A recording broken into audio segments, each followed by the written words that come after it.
Famille, justice, enfance.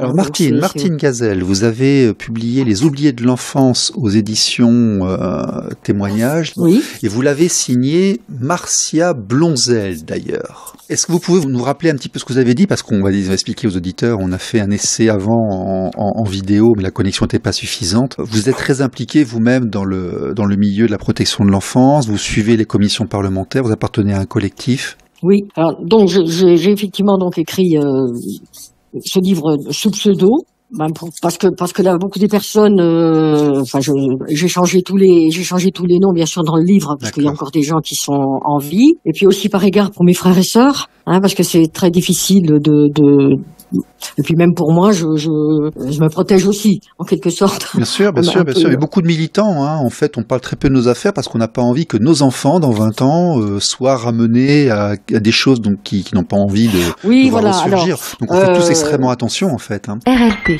Radio Libre en Périgord. Famille, justice, enfance. Alors, donc, moi, je suis très, très impliquée dans la protection, dans le bénévolat des sociales à l'enfance. Mmh.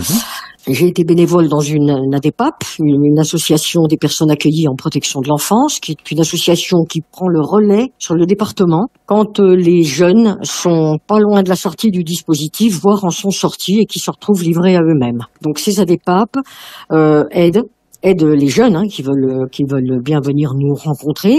En général, le département les informe et nous propose de les rencontrer puisque la plupart des ADEPAP sont en grande partie même subventionnés par le département. D'accord. Donc l'ADEPAP prend le relais. Pour les enfants qui le souhaitent, bien sûr, ça n'a pas un caractère obligatoire. Et c'est là qu'on se rend compte que l'accompagnement, j'en ai vu beaucoup, moi, quand j'allais passer une journée par semaine à l'association. Et j'ai eu l'occasion de voir beaucoup de jeunes et franchement, entre guillemets, ça me rendait malade toutes les fois. J'avais l'impression d'être replongée 50 ans en arrière. Et je me suis dit, mais c'est pas possible que de la DAS à l'ASE, les choses aient si peu changé. J'avais l'impression, je voyais ces gamins de 17 ans, j'avais l'impression de me revoir. Non, mais l'institution évolue. Dans les mêmes difficultés, dans le même isolement, dans la même solitude. L'institution évolue très très lentement et ceci dans tous les cas. On a beaucoup de mal. La société évolue et les institutions ont beaucoup de mal à aller aussi vite que la société, que ce soit dans la médecine, dans la psychiatrie, dans la psychologie, dans les hôpitaux, dans la façon de suivre nos enfants. Une force d'inertie en France qui est terrible. J'ai abandonné l'ADEPA parce que je n'étais pas assez en contact avec les enfants et c'est pourquoi je me suis investie comme mentor avec l'association Les Ombres auprès des jeunes de l'ASE. Cette association Les Ombres n'accompagne que des enfants de l'ASE, exclusivement des enfants de l'ASE. Et ça m'a beaucoup intéressée. Et dans mes mentorats, là, je suis vraiment en contact avec des jeunes. Ils s'inscrivent sur le site de l'association. Ils demandent à être mentorés. Ils indiquent en gros leurs problématiques. Et puis, les 600 mentors de l'association répartis dans la France entière, acceptent de prendre tel jeune en fonction de sa problématique. Sachant que le choix se fait pas à la tête du client, le choix se fait en fonction de la problématique du jeune et de la capacité du mentor à accompagner le jeune pour résoudre cette problématique. D'accord. On n'accepte pas un mentorat avec un jeune pour l'emmener à l'échec. Il y en a déjà eu assez comme ça. Donc le rôle du mentor, c'est franchement de le tirer vers le haut, de l'accompagner, de le valoriser, de le guider, le soutenir, de manière à ce que sa problématique se règle et que il puisse construire sereinement son avenir, se loger correctement, entamer un cursus d'études, trouver un contrat d'apprentissage, etc., etc. Les problématiques sont extrêmement vastes. Ça demande beaucoup d'investissement, ça demande beaucoup d'empathie, de respect vis-à-vis de ces jeunes, de gentillesse, de douceur. Ils y sont pas habitués, de patience aussi, parce que parfois ils disent non, je veux ça, puis maintenant je veux plus. Bon. Donc, faut être très très patient, comme on le serait avec son propre enfant, et l'amener tout seul à prendre la bonne direction. L'avantage que j'ai, c'est d'avoir été comme une ancienne enfant placée, donc j'ai peut-être une plus grande facilité que d'autres mentors qui n'ont pas été enfants placés ou qui sont peut-être plus jeunes aussi. Donc voilà. Et puis, quand la commission d'enquête sur les dysfonctionnements de l'aide sociale à l'enfance s'est mise en place, les enfants placés, enfin un certain nombre d'entre eux, parce qu'on est 300, dans ce comité de vigilance, ont souhaité créer un collectif, une instance, afin de suivre et de pas de contrôler parce que nous n'avons pas cette prétention, mais de suivre tous les travaux de la commission d'enquête afin de veiller à ce que toutes les questions concernant les difficultés rencontrées par les enfants placés soient bien évoquées, soient bien prises en compte. Parce que les enfants placés ont une expertise, chacun de nous a son histoire, et dans cette histoire, on se rend compte tous qu'il y a un tronc commun. Tous, on a eu à peu près les mêmes problèmes de solitude, d'isolement, de séparation de fratrie, de placer, déplacer, replacer, d'être obligé de nous débrouiller pour faire des études supérieures. On a tous la même problématique. Tous. D'intrusion dans l'espace vital. Oui. Mais oui, quelque part ça veut dire ça aussi, c'est que le lieu de protection maximale où on peut se reposer, dormir, avoir nos affaires, et ben en fait il est dévasté. Donc, voilà, il y a aussi quelque chose qui est dévasté qu'on a constaté aussi pour beaucoup d'entre nous, c'est que l'aide sociale à l'enfance a cassé le lien avec nos familles biologiques. Oui, et certains s'en vantent et certains disent que c'est le rôle de l'action éducative. C'est très problématique d'ailleurs. Voilà, alors que là, moi je trouve que c'est une erreur parce que bon, des parents peuvent être défaillants, des parents peuvent ne pas s'en sortir. Ça veut pas dire qu'on n'aime pas son enfant, hein, et qu'on est un mauvais parent. Oui, bon, on ne lance pas des mécaniques comme ça sur des suspicions. Voilà, on en revient encore. Alors que voilà, avec l'aide sociale à l'enfance, on vous l'enlève parce que vous êtes mauvais. Ou parce qu'il y a un doute. Oui. Bon, c'est le principe de précaution. Bon, à la limite, je peux le comprendre. Donc ce comité de vigilance transmet régulièrement a proposé aux députés, quand cette commission qui est composée de 30 députés s'est constituée, nous sommes mis en rapport avec cette commission, enfin avec sa rapporteure, et la gouvernance du comité de vigilance s'est mis en rapport avec la rapporteure de la commission pour demander, voire imposer, on n'a pas eu à le faire, ça a été accepté facilement, que systématiquement, on puisse proposer à côté des députés, nous aussi, des personnes à auditionner, et que on puisse aussi, en dehors des questions des députés, que les questions des enfants placés des comités de vigilance puissent être aussi transmises aux députés. Tout ça a été accepté. Ça se passe d'ailleurs très très bien. Donc, comme je suis dans le comité de vigilance, je ne suis pas dans la gouvernance, parce que je n'en ai pas le temps et puis je suis trop âgée pour ça. Mais comme j'ai du temps, je suis toutes les auditions de toutes les personnes interviewées. Et j'en fais des comptes rendus que je publie sur LinkedIn. Donc c'est public, les auditions sont publiques. Si vous allez sur le site vidéo de l'Assemblée nationale, vous pouvez suivre toutes les auditions, commission d'enquête, protection de l'enfance. Vous pouvez suivre toutes les personnes auditionnées. Donc, et vous appartenez à un collectif également. Voilà, le comité de vigilance des enfants placés, c'est un collectif. Voilà. Et puis, la dernière chose où j'interviens dans le bénévolat, c'est que je suis la marraine d'une association qui s'appelle Méthode 3A.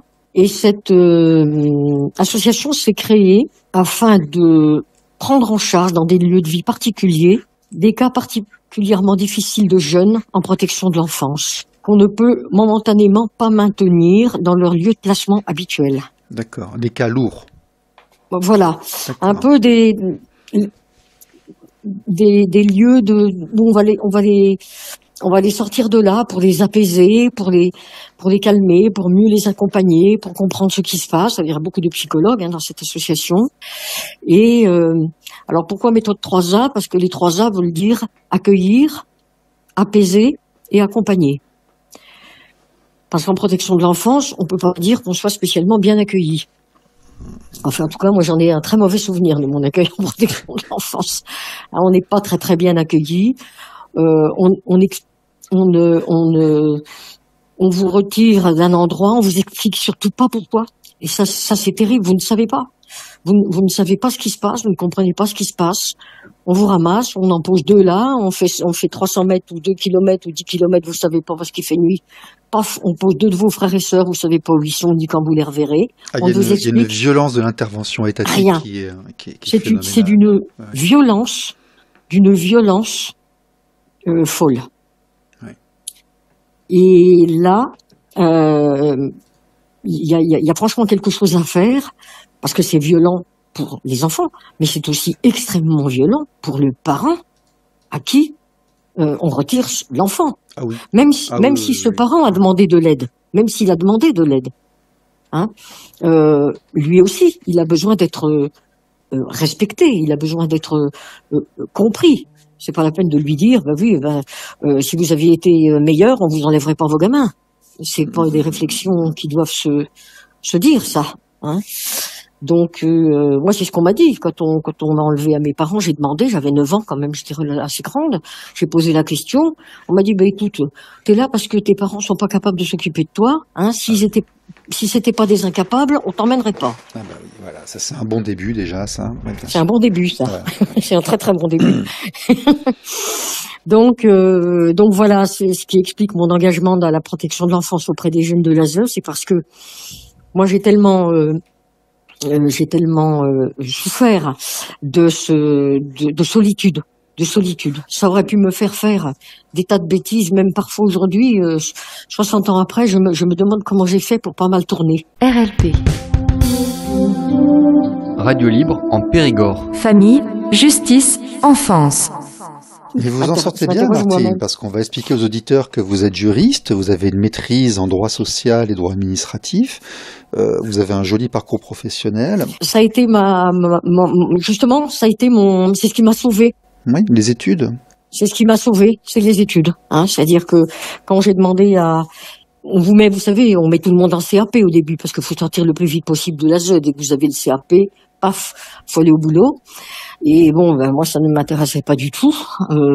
J'ai pas eu le choix. Donc, quand j'ai eu le CAP, j'ai souhaité poursuivre des études. On m'a dit, ça va être compliqué parce que nous, on finance pas les études, surtout les études supérieures. On peut peut-être un peu t'aider pour les études, mais comment tu vas faire? Parce qu'avec un CAP pour rentrer en seconde, etc. Effectivement, c'était un très très gros problème. Je n'ai trouvé qu'une école privée qui m'a accepté, moyennant un coût important. Parce que je n'ai jamais suivi les classes de 6e, 5e, 4e, 3e. Je sais pas si c'est du CAP. D'accord, parce que vous n'avez pas rattaché avec votre famille après le placement, donc vous étiez vraiment seul. Ok, vous faites partie de ces gens, vous avez payé vos études.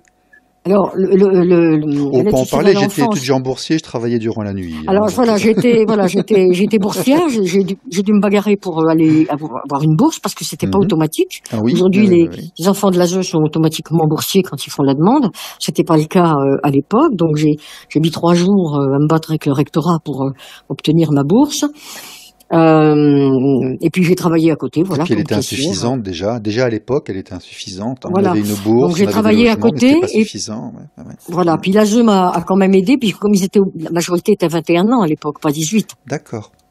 Donc elle a continué à financer, on va dire, le gîte et le couvert, quoi. Hein, donc elle a aidé un peu pour payer l'internat. Un peu pour payer les études, et puis tout ce qui manquait, ça a été ma bourse et puis le travail. Et est-ce que vous avez réussi à devenir maman?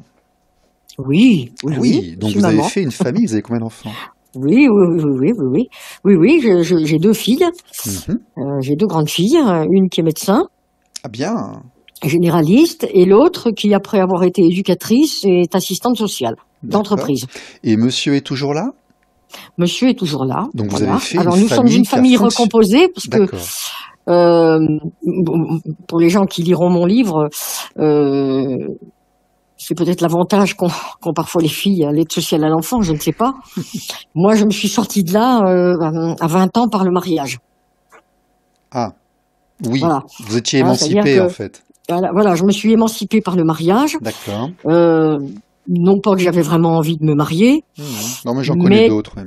Très honnêtement, je savais pas ce que j'allais devenir. Je savais pas, une fois que l'internat allait être terminé, une fois que j'allais être en terminale, j'ai eu une chambre ensuite au Crous pour pouvoir continuer mes études de droit, mais là il y avait plus de protection de l'enfance parce que là on m'a dit des études supérieures, alors c'est même pas la peine de prononcer le nom, on ne te connaît plus. Donc, il fallait là aussi que je travaille tout en faisant les études à la fac. Donc, c'était compliqué. Et puis, le hasard, je l'ai pas cherché, mais je veux dire, le hasard a mis sur ma route universitaire, un autre universitaire. Et puis, voilà, ça s'est fait comme ça, mais c'était pas une mauvaise union, mais c'était pas une union harmonieuse et avec tout ce qu'on peut en attendre, mais d'un côté comme de l'autre, si je puis dire. Donc ce fut un stop d'un commun accord, sans aucun souci, ni avec les enfants, ni ensemble. Voilà. D'accord. Et voilà, donc j'ai rencontré quelqu'un d'autre avec qui je suis depuis 40 ans maintenant. Et j'ai 2 enfants, il a 2 enfants, et nous avons ensemble 10 petits-enfants.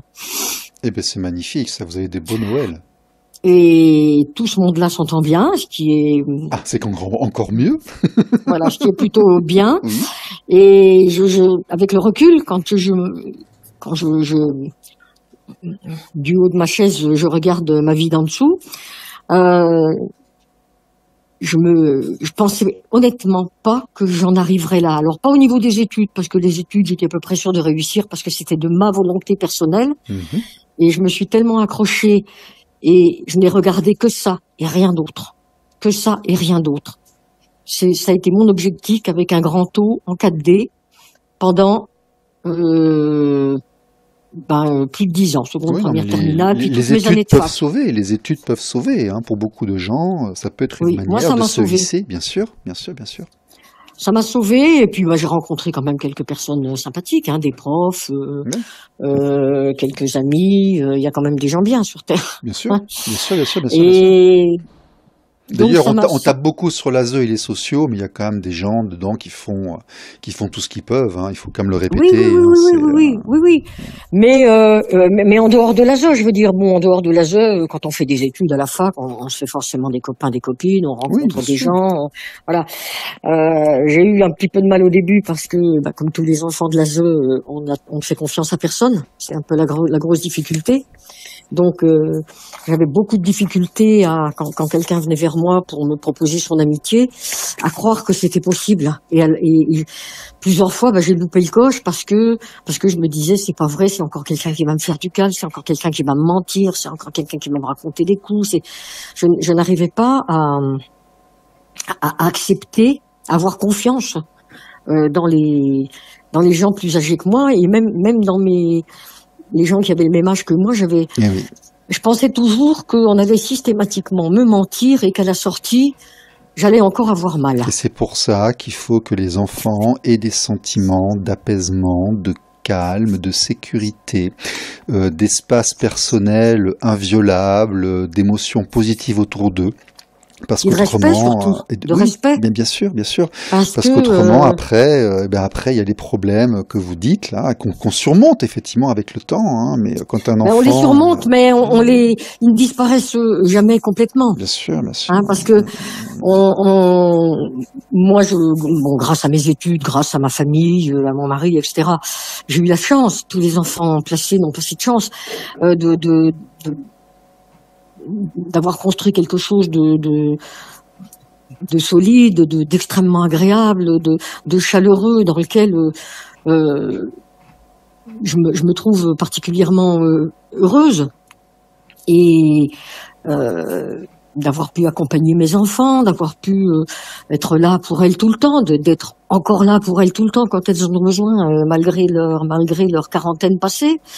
Je me dis que c'est formidable parce que j'étais tellement en colère contre tout et je ne croyais tellement en rien qu'en moi par rapport à mes études, mais dès qu'il y avait une tierce personne, pour moi c'était plus possible, ça pouvait pas réussir. Donc je me disais, je ne réussirai que grâce à moi parce que je n'ai confiance qu'en moi, en quelque sorte, et pas dans les autres. Ça m'a beaucoup motivé, ça m'a beaucoup aidé. Bon, chacun s'en sort comme il peut, mais bon, on arrive à s'en sortir avec un parcours à l'ASE. Hein. On devient pas tous délinquants, prostitués. Non, mais vous êtes passé par les Ah, années 80, les années 90, c'était peut-être plus fertile qu'aujourd'hui, hein, il y a ça aussi. Hein. et on revient au mentorat, vous voyez. Parce que moi, quand je me replonge dans ce que je vous raconte, si cette possibilité de mentorat, vous voyez, avait existé à une certaine époque, on ait pu se tourner vers quelqu'un qui soit là pour vous, qui instaure une relation de confiance avec vous, et puis qui vous soutient, qui vous guide, qui minimise. Moi, je m'affolais pour pas grand-chose, quoi.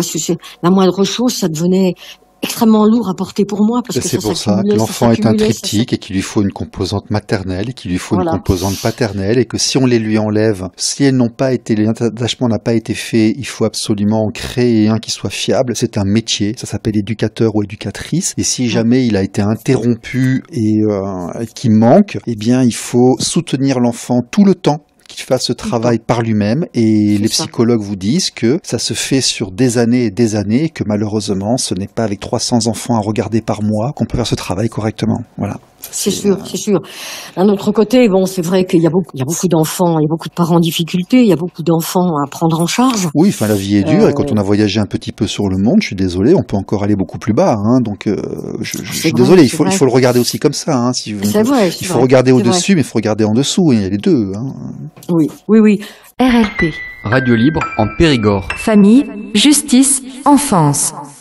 Donc voilà, tout ça explique pourquoi je m'engage autant dans la protection de l'enfance, pourquoi je suis les auditions, pourquoi je viens discuter avec les députés, pourquoi c'est parce que tout ça, nous les enfants placés, on est capable de le dire, on est capable de les informer d'un certain nombre de choses, que ces choses, que ce soit en 1960 ou en 1980 ou en 2024 aujourd'hui, on les retrouve. On les retrouve d'une manière différente. Ça, c'est pas arrangé. Quand on refuse un contrat jeune majeur à un gamin de 18 ans qui se retrouve dans un squat, je vois pas bien la différence avec moi quand on m'a dit, tu veux faire des études, tu te débrouilles. Oui, non, mais c'est... et il s'est passé 60 ans. Mais Martine, ça s'est pas arrangé.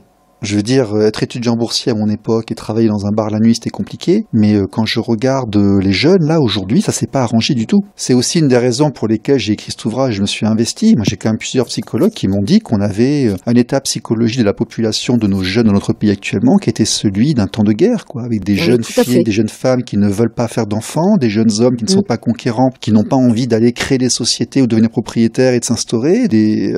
C'est normalement, si vous voulez, l'attitude de la population, normalement, c'est les années 39 ou 40, c'est pas donc aujourd'hui, la jeunesse ne va pas forcément bien, c'est pas facile. Donc il faudrait pas leur taper dessus inutilement non plus. C'est à ça aussi que je voudrais venir. Les bonnes intentions ne suffisent pas. C'est Marc Juston qui m'a dit ça un jour. Hein. Les bonnes intentions ne sont pas suffisantes. Vous avez totalement raison, Stéphane, de dire ça, parce que la jeunesse, c'est pas normal que notre jeunesse d'aujourd'hui n'aille pas bien comme ça. Mais non, parce que normalement, c'est eux qui sont censés être les poumons, l'énergie et tout pousser. Et là, actuellement, c'est pas ça. Hein, donc non, c'est pas ça.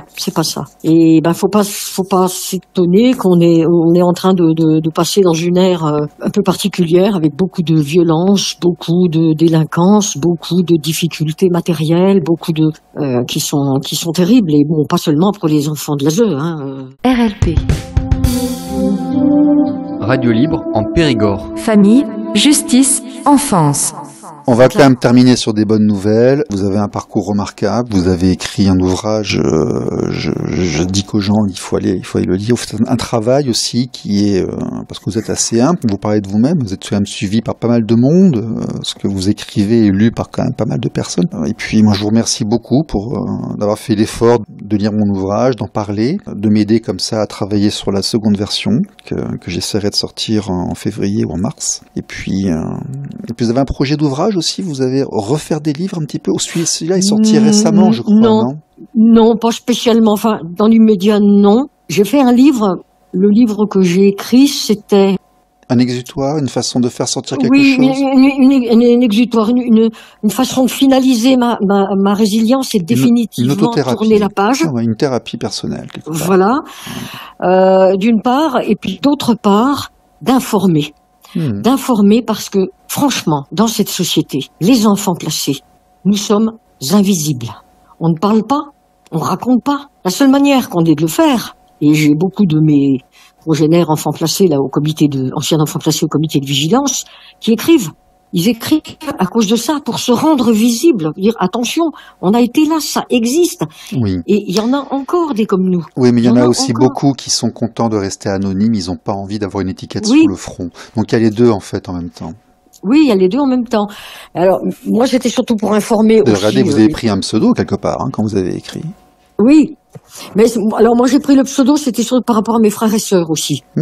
Parce que eux, par contre, ne souhaitaient pas. Je leur en ai parlé. Quand j'ai voulu écrire le livre, j'aurais dit voilà, je vais écrire un peu notre histoire. Bon, mes frères et sœurs qui étaient beaucoup plus jeunes que moi et qui ont beaucoup moins de souvenirs n'en voyaient pas trop l'intérêt a priori. Mais m'ont dit nous, on n'a rien contre. Simplement, bon voilà, tu nous mets anonyme parce que voilà, nous, il y a des gens à qui on n'a jamais dit qu'on avait été enfant placé, quoi. Alors je dis rassurez-vous, moi aussi, il y a beaucoup de gens qui ne pensent pas que j'ai pu être une enfant placée et ça ne se lit pas sur mon front, donc c'est plutôt une bonne nouvelle. Alors, là vous assumez aujourd'hui, on peut diffuser ce que vous avez à l'entretien qu'on a aujourd'hui, vous savez qu'il va être diffusé. Vous pouvez le diffuser, bien sûr. Ça m'est complètement égal, même avec le nom de Martine Gazelle, c'est pas un problème. Non, vous pouvez. Je pense qu'il faut qu'on sache tout ça. Il faut que moi, mon objectif d'écriture et toutes les interviews et toutes les interventions qu'on me demande de faire, et qui sont toutes bénévoles parce qu'on a proposé de me payer, j'ai refusé. Je ne veux pas, ça ne m'intéresse pas. Ce qui m'intéresse, c'est de porter la parole des enfants placés, c'est de porter la parole des enfants en difficulté et que la société tout entière en prenne la mesure que ces enfants sont des enfants comme les autres et qu'ils ont droit aux mêmes chances que les autres. Oui. J'entendais l'autre jour à l'Assemblée nationale, franchement, je me suis demandé si j'avais bien entendu. Il y avait quelqu'un dans un département qui disait, vous comprenez, on a voulu installer une structure dans un département, je dirais pas lequel, et bien dans ce département, dans la commune où on voulait mettre cette structure, il y a eu un vote unanime de la mairie et des habitants contre l'installation d'une structure pour des enfants placés, parce que ce sont des enfants qui n'amènent que des ennuis et de la délinquance. Et le permis immobilier n'a pas été délivré pour construire cette structure. On en est encore là en 2024, quand même étonnant. Bon, Martine, merci pour cet entretien. Merci pour tout ce que vous faites. Et est-ce que vous avez une conclusion ? Eh bien, je voudrais terminer en disant merci à défendre les enfants. Et merci d'avoir rappelé à travers votre livre les principes fondamentaux, les besoins fondamentaux dont tous les enfants ont besoin et surtout d'avoir formulé des propositions. Plus on est à en formuler, plus ça finira par aboutir. J'en suis certaine. Donc merci à vous pour ce magnifique livre que je conseille vraiment à tout le monde, même si on n'est pas professionnel, de le lire. Merci Martine. Merci beaucoup. À bientôt. Merci Stéphane. Merci à vous. Bonsoir à tout le monde. RLP. Radio libre en Périgord. Famille, justice, enfance.